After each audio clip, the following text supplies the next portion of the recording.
Commençons par l'addition. On va d'abord faire l'addition en base 10, c'est-à-dire dans notre système de numération décimale. 7 et 1, pas de problème, 8. 4 et 7, j'ai un problème, ça s'écrit 11, c'est-à-dire 1, 1. Je suis en train d'additionner ici des paquets de 10.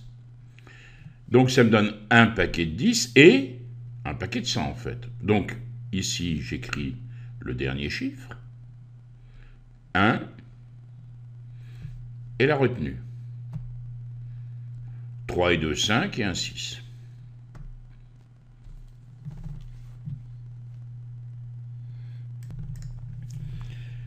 Attention, je travaille maintenant en base 8 et je crois qu'il est important, même sur l'opération, de mettre ici ce 8 pour que vous ayez toujours à l'esprit que vous travaillez justement en base 8.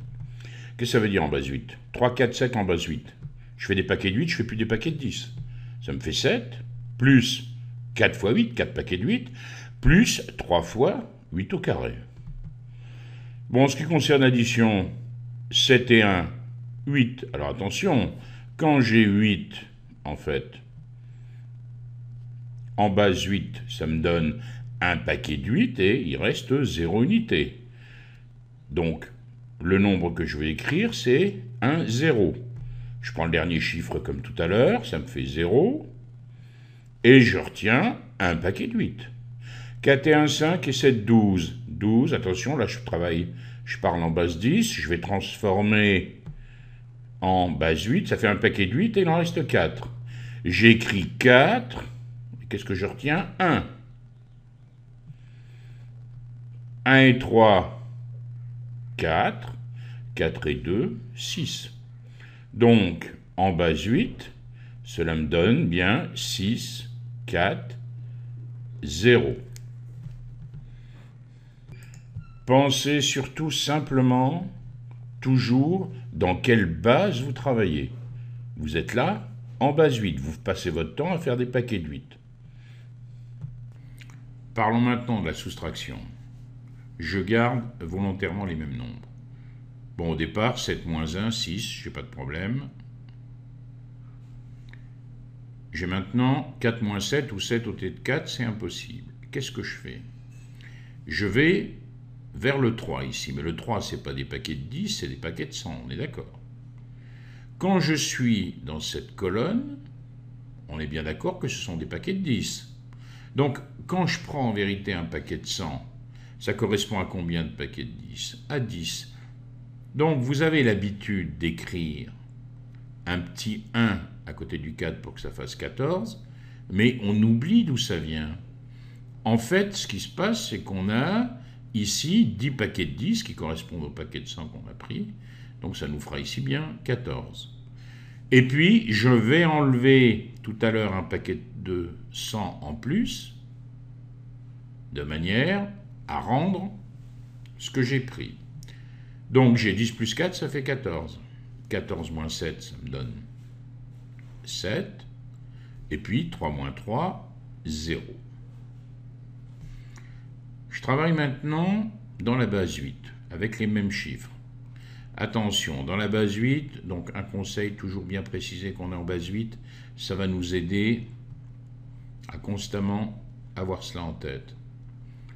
Bon, au début, pas de souci. 7 moins 1, 6. Au niveau des unités, j'ai pas de problème. Et là, je vais faire le même raisonnement que si j'étais tout à l'heure en base 10. Je vais prendre ici, alors ça va pas être une centaine que je vais prendre, c'est un paquet de 8 au carré, parce que n'oublions pas que 3, 4, 7, ça me donne quoi en base 8 ? 7, plus 4 fois 8, plus 3 fois 8 au carré. Donc ce que je prends, c'est un 8 au carré. Mais je ne vais pas écrire 8 au carré ici, parce que ici, quand j'écris des paquets de 8. 8 au carré, ça fait combien de paquets de 8 ? Ça en fait 8. Donc comme j'avais fait tout à l'heure un 10 ici, je me retrouve avec le 8 ici. 8 et 4, 12. 12 moins 7, 5. Alors attention, il va falloir que je rende ce paquet de 8. Donc comme tout à l'heure ici, je le rends et j'obtiens 3 moins 3, ce qui me donne 0. Alors en fait, je rends ici 8 paquets de 8, ce qui fait bien 1 ici. Parce qu'ici, on est dans la colonne des 8 au carré. Ici, vous avez les paquets de 8 au carré. Ici, vous avez les paquets de 8.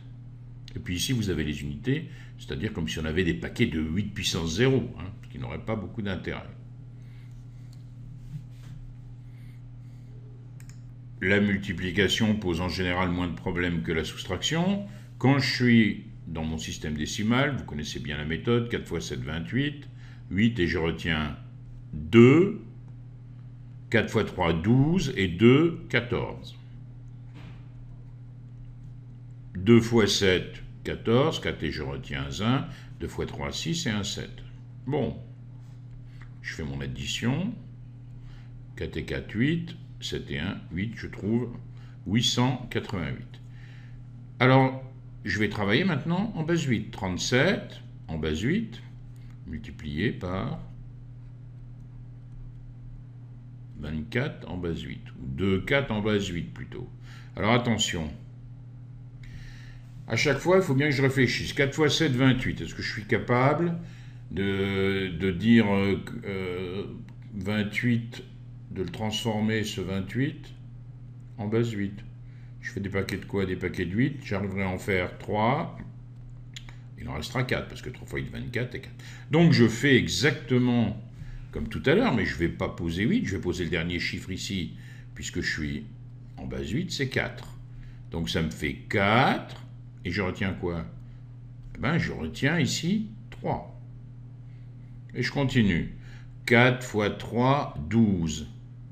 12 et 3, ça fait quoi? 15. 15, ça me fait quoi en base 8? 15.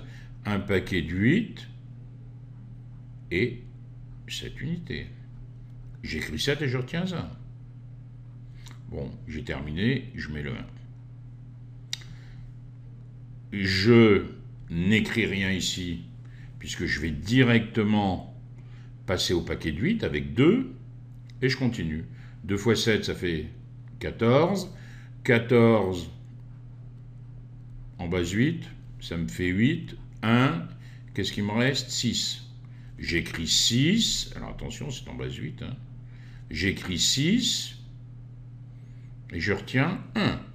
2 x 3, 6, et 1, 7. Alors attention, j'ai plus qu'à faire l'addition. Mais n'oubliez pas que vous êtes en base 8. Ça me fait quoi? 4. 6 et 7, ça fait quoi? Ça fait 13. Mais attention, nous sommes en base 8. 13, ça fait quoi? 13, ça fait un paquet de 8, 5. Donc j'écris 5 et je retiens 1. Et ensuite, j'ai quoi? Alors 7 et 1, 8. 8 et 1, 9. Alors 9 en base 8, ça me fait bien 1, 1. 1 plus 1 fois 8, ça me fait 9. Donc je l'écris. Et le résultat que j'ai là, il est bien en base 8.